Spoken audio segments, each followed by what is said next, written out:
It's been probably like 2 weeks since I recorded my last video, and I was talking about anxiety and how I'm having anxiety about literally everything.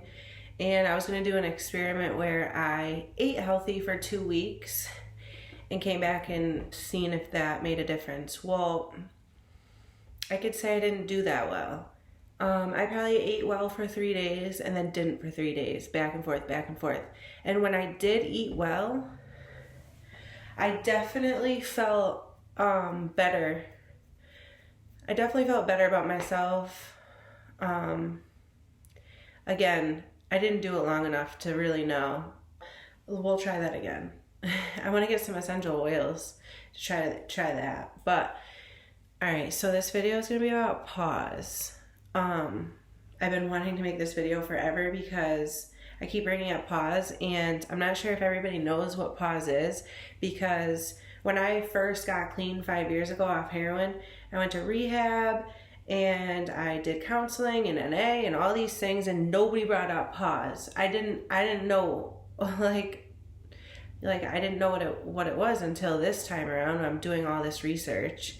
And I actually saw this quote that I saw that I want to read it to you guys, because not a lot of people believe PAWS is a real thing. Listen to this. Bear with me. Some people believe that PAWS is an excuse when a person in recovery relapses. Others believe that the medical community invented the concept in order to make more money through long-term treatment. A few rare practitioners believe that PAWS is just a withdrawal, arguing that the condition should be measured in months instead of weeks. The lack of consensus on what the syndrome is and how to best treat it makes it difficult to engage with, which is probably true. But now that we're acknowledging it, we could, so that's good. There's a growing concern about prolonged experiences of withdrawal, leading to more understanding and investigation of this condition. That's from AmericanAddictionCenters.org. Now, so basically what PAWS is, Post-Acute Withdrawal Syndrome, is, I guess, like the mental effects that happen after the physical effects of detox. Whatever you detox off, I believe. I could be food, I don't know, like I believe that. Because if you're feeding your body with something for a certain amount of time, like the shorter, the easiest, the longer, the hardest, I'm assuming. It depends on your body, I guess. So I fed my body with Suboxone for 5 years. Then it all came out and I went through all the physical symptoms that I've talked about in previous videos and will in future. And now I'm just going to be cool, like good, like now is good, like 50 days, 100 days, I feel better. Like, no, like now everything's messed up. Now the work begins. Now, this is when people say it's the hardest. This is when people relapse the most, is because you go through PAWS, Post-Acute Withdrawal Syndrome. I look at it like everything's got to be different. Like my blood's got to be different. My bones are different. My teeth feel different. My face is different. My eyes are different. My nails are different. My hair is different. Like I'm so different. My body's different. So I can't even imagine what's going on in my brain. And all these things that have been running a certain way for so long is just like, nah, like, skirt. Like, obviously, you're going to go through whatever. You're going to go through more than just those physical symptoms. You have to. And they say it can last up to 2 years on and off. It's not constant. It's on and off. The depression, anxiety, sleep disturbance, sometimes insomnia, mood swings, low energy and fatigue, irritability and hostility, lack of libido. I don't know. So I think I'm going to go through the symptoms that I just said and like say how I'm feeling with these exact symptoms. So the first one's anxiety, and like I've said many times, anxiety is the worst for me. Before this, I don't think I had anxiety. I thought I did. I don't think I did because, no, I don't think I did. I definitely, no. This is like affecting me. It's affecting everything. It's literally affecting everything.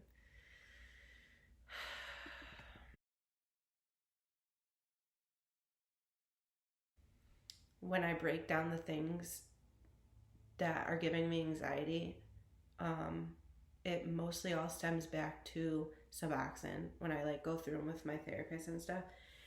So, I don't know if that makes sense, but figuring it out, then thinking of ways to make it better, slowly. The next is sleep, like sleep stuff. I'm lucky. I've always been a sleeper. I could sleep fine. I could nap. I could go back to sleep if I want. I could wake up if I want. Yeah, I know a lot of people who can't sleep, but I feel like being on Suboxone or methadone or something or anything like that makes you not sleep more, but you don't really realize. So, yeah, I would talk to my doctor about that because not sleeping, literally when I wasn't sleeping before with the physical withdrawals, I was losing my goddamn mind. Yeah, so I would definitely, sleep deprivation is no joke. Okay, depression. My depression was definitely way worse before than it is now. So I count my blessings for that. I'm definitely probably depressed and like a little bit depressed. But it's my anxiety that's making me, I don't know, maybe depression is not the worst because when I was younger and I was depressed, I don't want to make it seem comparable because it's not, and I don't want to down anybody's depression because I remember. So no, I guess not really. Mood swings. Definitely. I definitely have a lot of mood swings. Definitely, especially in the morning. The mornings, I'm still pissed. It doesn't last very long. I'm good. Like, I'll drink my coffee, smoke a cigarette. I'm good. But yeah, then I'll freak out about things like stupid things. But I think that when I was on Suboxone, I had way worse with mood swings. Maybe even the same, but it would be like I'd be like panicking and like it would last long. Like now I'm like, okay, that's stupid. Like, and I'm on to the next. I don't want to be miserable. So next is the low energy and fatigue, and that is for sure a thing for me. Sometimes I am like up and great and can get everything done and I'm good all day. And then other days you can't get me to do shit. Nothing. Like no shame in my game. I ain't doing shit. No, I definitely don't like it. But I just can't do shit. But I read something about it and it makes complete sense. It says like, in the beginning, your symptoms can change minute to minute. And as post-acute withdrawal syndrome gets further, it could change from like weeks to weeks, months to months. As you continue to recover, the good stretches will get longer and longer, but the bad will probably stay the same and it could be just as intense, but the good stretches will, you know what I mean? Will get longer and longer. I tried to explain this before. I feel like I did better this time. Yeah, so I've definitely noticed like when I'm up it, like they're getting longer periods of times and a better like, yeah, that was good. Like that was a good day. So, yeah, I definitely, that sucks because it makes you, because you honestly think like, if I took a Suboxone, like I've thought, like if I took a Suboxone or an Adderall or literally anything, I'd be like, I'll be zipping around right now doing what I gotta do. But you can't, like, I don't want that. I want to be sober and normally like that. And the only way I'm going to get that is if I go through this and just fight through this. All right. Limited ability to focus or think clearly. Yeah. It's getting better. My thoughts are like definitely all over the place, but I'm cool with it because I can actually I'm like, even if I mess up in talking to people, I'm like, it's really cool that I'm actually talking, because normally I'd just be in the background not saying shit. So I'm cool with it. I'm like, I guess it could be annoying, but I'd rather be annoying than quiet. So let me go on to the next.